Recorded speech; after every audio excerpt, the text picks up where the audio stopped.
여기 얌전히 방 안에 앉아서 글을 읽고 있는 선비가 있습니다. 선비가 글을 읽는 것이 당연하다고 생각하시겠죠. 하지만 이 양반은 문제가 좀 심각하답니다. 하윤이라 불리는 이 선비는 과거를 보러 갈 생각도 하지 않고 온종일 책하고만 씨름하는 사람이었죠. 참으로 걱정입니다. 우리 집안 남자들은 다들 과거급제를 해서 벼슬길에 나가 이름을 떨치고 있는데 저 아이는 온종일 글만 읽고 벼슬할 생각은 하지도 않고 있으니 이를 어찌하면 좋사옵니까? 다 자기도 생각이 있는 것이겠지. 어쨌거나 저 아이가 굳이 벼슬길에 오르지 않더라도 평생 먹고 살 걱정은 없는 것 아니오. 우리 마음을 좀 편하게 갖고 조금만 더 기다려 보십시다. 그렇습니다. 하윤의 집안은 나라 안의 명성이 자자한 뼈대 있는 집안이었죠. 가진 재산도 많았고 권세도 대단했답니다. 재물이 다 무엇이고 권세는 또 무엇이냐? 다 허망하기 이를 데 없도다.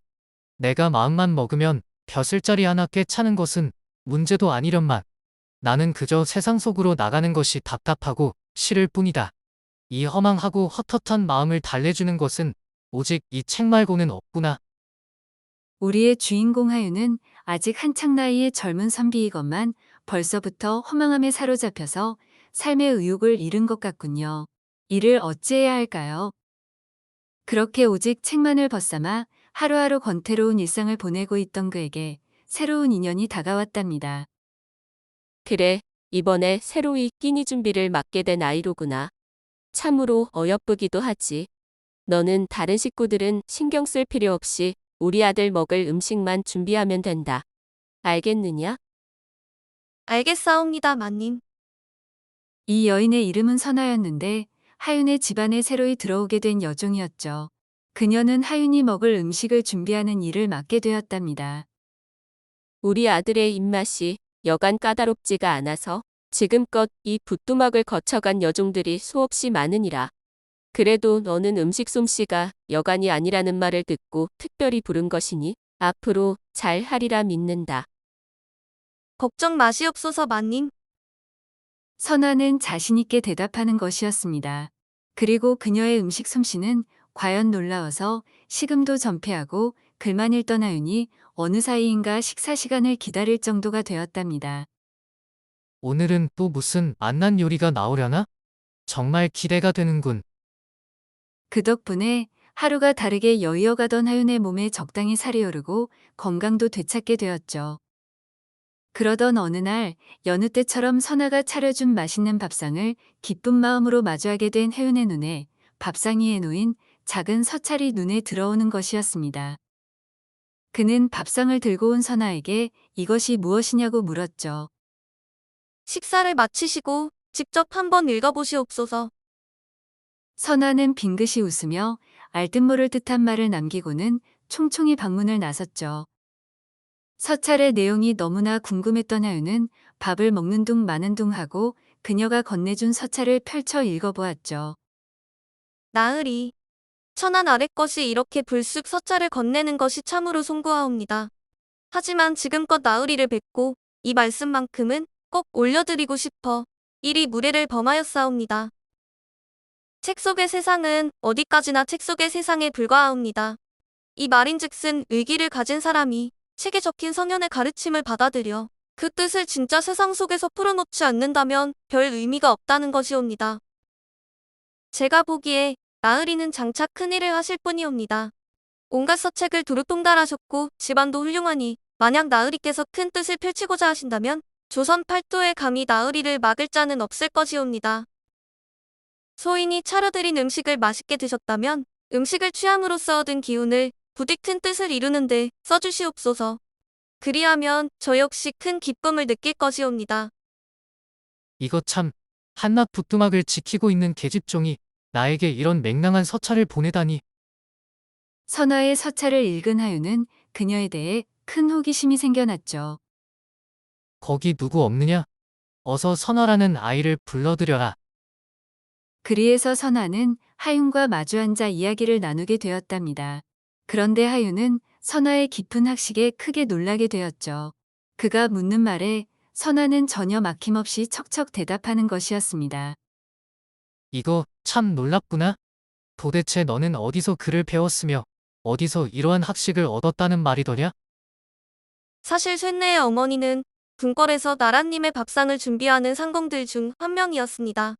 그러던 중 불미스러운 일에 연루되어 골에서 쫓겨나게 되었죠. 그래도 궁궐에서 일하셨던 덕분에 많은 서책을 접할 수가 있었고 저는 어머니로부터 글을 배우고 여러 학문을 익힐 수가 있었사옵니다.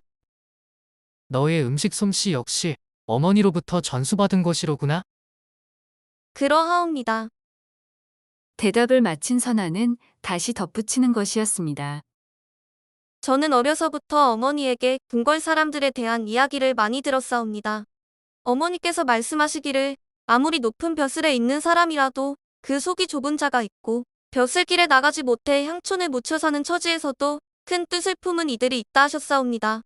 그리고 세상을 바꾸는 것은 바로 자신의 뜻을 숨긴 채 묵묵히 때를 기다리는 사람들이라는 말씀도 하셨지요.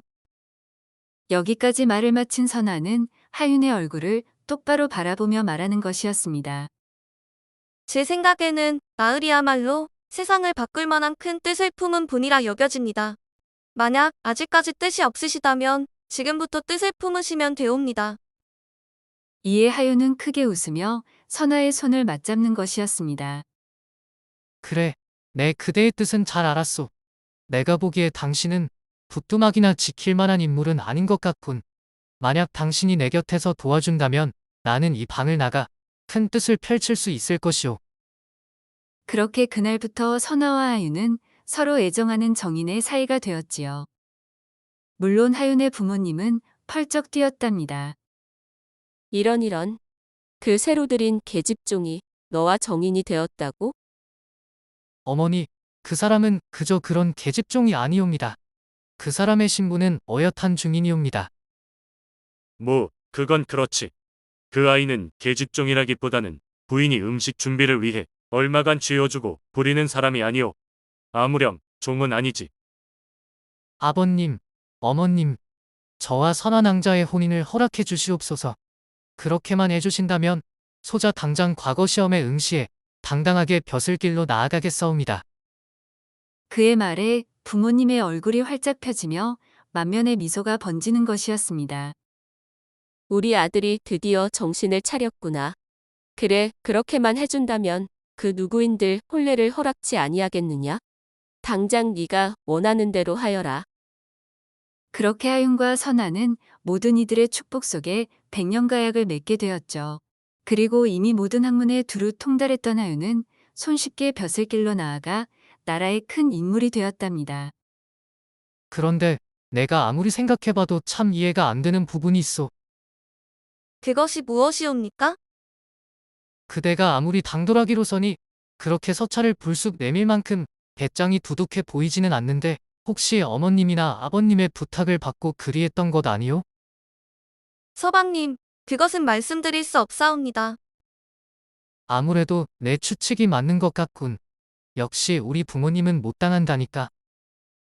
뭐, 아무려면 어떻소? 이리도 좋은 배필을 만나 내 인생이 피고 우리 집안에도 광영이 찾아들었으니 나는 다 감사하오. 제가 다 감사하옵니다.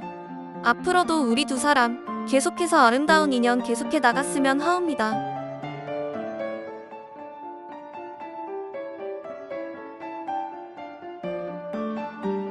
오늘 이야기 어떻게 보셨나요? 사람이란 누군가 옆에서 자신을 지지해주는 사람이 있다면 없던 힘도 나게 마련이지요. 여러분들의 인생에 항상 그러한 인연이 끊이지 않기를 바래요.